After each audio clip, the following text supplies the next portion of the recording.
hidup sambil diskusi.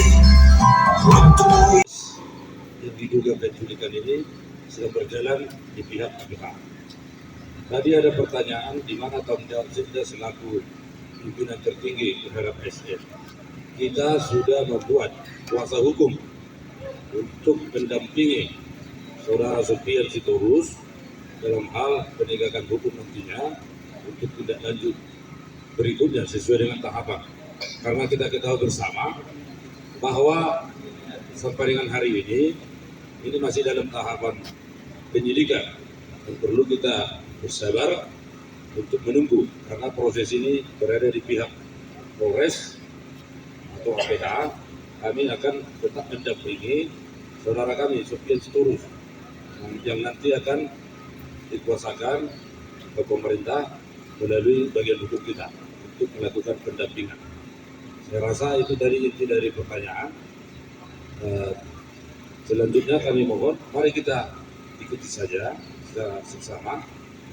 Karena ini Pak Sekda Agus Sitorus selaku pimpinan tertinggi ASN yang dikenal oleh seluruh masyarakat Kabupaten Toba. Tetapi dengan lambannya penanganan ini dinilai lambat oleh masyarakat dan menjadi perbincangan hangat. Lalu ASN yang menjalankan tugasnya. Karena kami tahu bahwa Pak Sofian sedang menjalankan tugas. Pada saat itu, kondisi yang disebut-sebut BKP, hal ini tidak diproses hingga saat ini, terkesan lamban, hingga menimbulkan aksi dari masyarakat. Aliansi ini tidak ada hubungannya dengan Sofian Sitorus, tidak diberangkatkan oleh pihak manapun. Hal ini kami tanggung jawabi. Tetapi hal ini baru pertama kali terjadi di Kabupaten Toba. Agar perbuatan ini tidak akan terjadi lagi dan efek jerah kepada para pelaku. Siapapun saudara, kami memohon agar pemerintah Kabupaten Toba bersinergi dengan para penegak hukum untuk segera menangkap pelaku, menangkap otak pelaku, menangkap orang-orang yang diduga terlibat.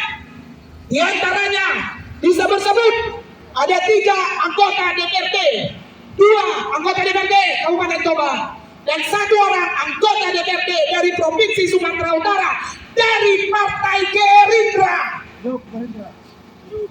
Maka kami mohon sebagai rakyat yang sejak lahir besar tumbuh di daerah adat ini, hal ini tidak akan terjadi lagi. Jangan Kabupaten Toba ini tercela oleh perbuatan-perbuatan yang melawan hukum, apalagi menyangkut dengan pemerintah, menyangkut dengan pejabat Kabupaten Toba. Di manakah kenyamanan dan perlindungan hukum kepada seluruh ASN yang saat ini kami nilai menjadi ancaman dengan tidak terselesaikannya kasus ini. Salah seorang pelaku yang sudah ditetapkan menjadi DPO, kami nilai masih berkeliaran, masih melenggang kangkung berjalan. Selemah inikah negara hukum ini?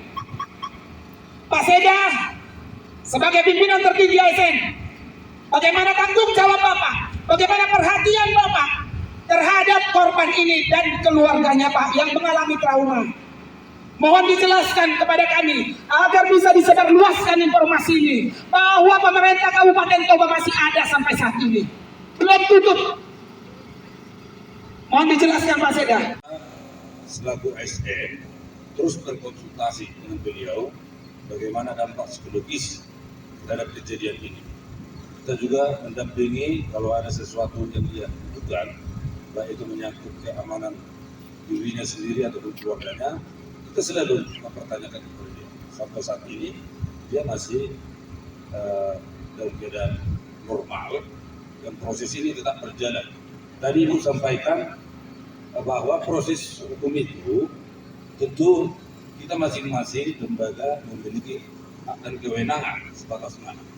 Karena yang menjadi penyidikan itu berada di pihak Polres, maka kita tunggu. Dan kita juga mempertanyakan selalu kepada pihak Polres sudah sampai di mana.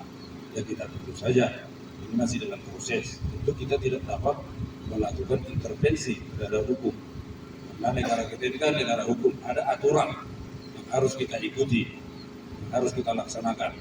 Dan nanti kami juga mendengar penyampaian aspirasi di DPRD tadi, kami juga nanti akan berkoordinasi bagaimana dengan pihak kepolisian. Kalau untuk memanggil saya rasa bukan panggilan tetapi sifatnya koordinasi, karena masing-masing ada wilayah kewenangan yang bisa menangani ini. Kalau menyangkut pelaksanaan KDP mungkin nanti di DPRD pasti mengagendakan supaya Bapak mempertanyakan hal yang Bapak Ibu sampaikan supaya lebih jelas tahapannya sudah sampai sana. Download Tribun X sekarang, menghadirkan lokal menjadi Indonesia.